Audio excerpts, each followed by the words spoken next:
This video will show you how to install Proctoria on your Chrome browser from a Canvas course page. Make sure that you use only Chrome browser to log into your Canvas page. Proctoria will not work with Explorer, Firefox, or any other browser, only Chrome.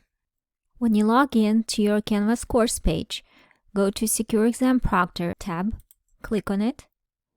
The Proctoria Chrome extension will open up with 3 steps. Click on number 2, Install Proctoria Chrome extension at getproctoria.com. The website getproctoria.com will open up.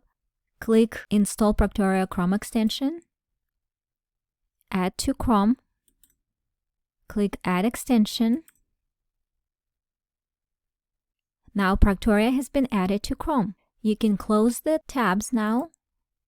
Now you will see that all 3 steps have been done. Proctoria is installed to your Chrome browser. Let's refresh the Canvas page.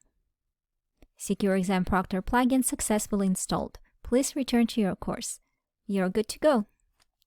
And if you ever need to uninstall the Proctoria plugin from your Chrome browser, go to Extensions, find Proctoria extension, and click Remove from Chrome.